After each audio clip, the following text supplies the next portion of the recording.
Please, order in the hall. Please, order in the hall.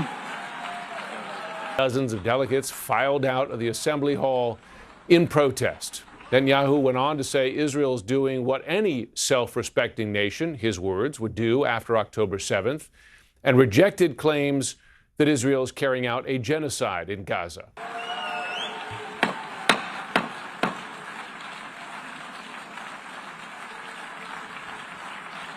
Please, order in the hall.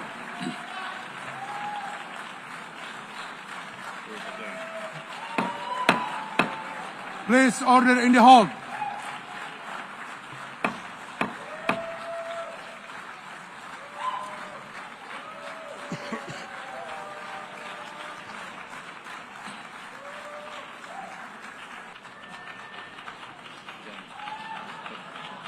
Please, order in the hall.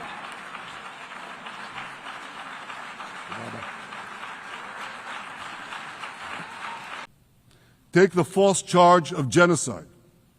Israel is accused of deliberately targeting civilians. Ladies and gentlemen, the opposite is true.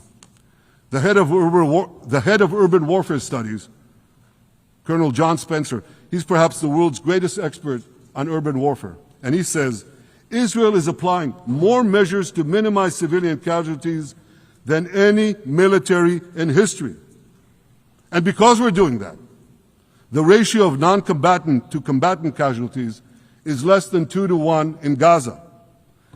That's an astoundingly low ratio, lower than NATO's wars in Afghanistan and Iraq, especially when you consider that Gaza is one of the most densely populated urban areas on earth. And this charge is so baseless. The comparison to genocide, wholesale slaughter of populations. What, did the Nazis ask the Jews to leave, kindly leave, go out? Did others, you want me to name all the genocidal leaders of history?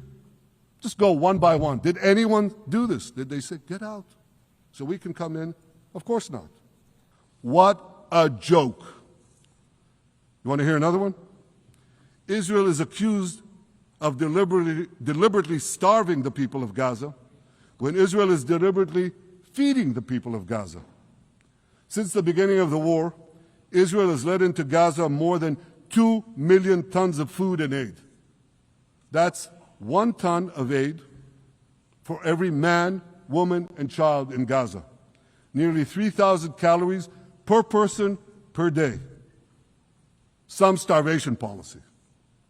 If there are Gazans who don't have enough food, it's because Hamas is stealing it. Hamas steals it, hoards it, and sells it at exorbitant prices to fight its war machine. The leaders who recognize the Palestinian state this week sent to the Palestinians, it's a very clear message. Murdering Jews pays off. Well, I have a message for these leaders. When the most savage terrorists on earth are effusively praising your decision, you didn't do something right. You did something wrong, horribly wrong. Your disgraceful decision will encourage terrorism against Jews and against innocent people everywhere. The persistent Palestinian rejection of a Jewish state in any boundary is what has driven this conflict for over a century. It is still driving it. It's not the absence of a Palestinian state. It's the presence and existence of a Jewish state. Giving the Palestinians a state 1 mile from Jerusalem after October 7th is like giving Al-Qaeda a state 1 mile from New York City after September 11th. This is sheer madness. It's insane, and we won't do it.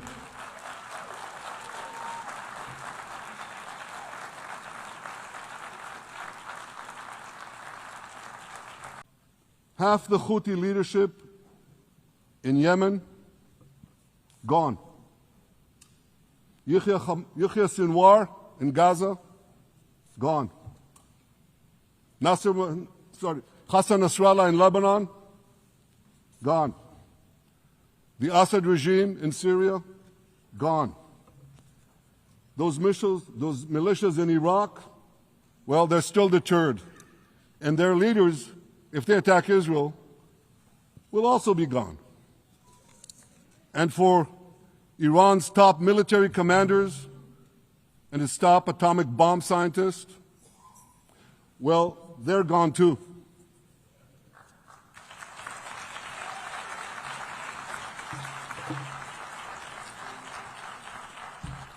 Promised to prevent Iran from developing nuclear weapons, and we delivered on that promise.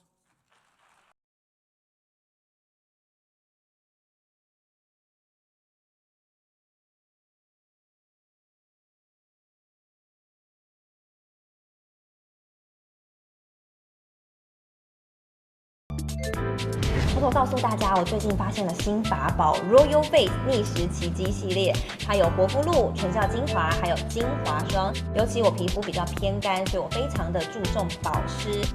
保湿做得好，肌肤自然丰润。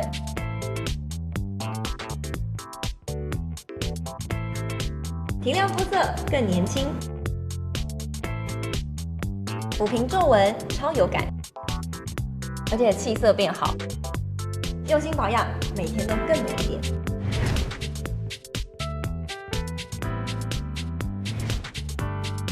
美吧。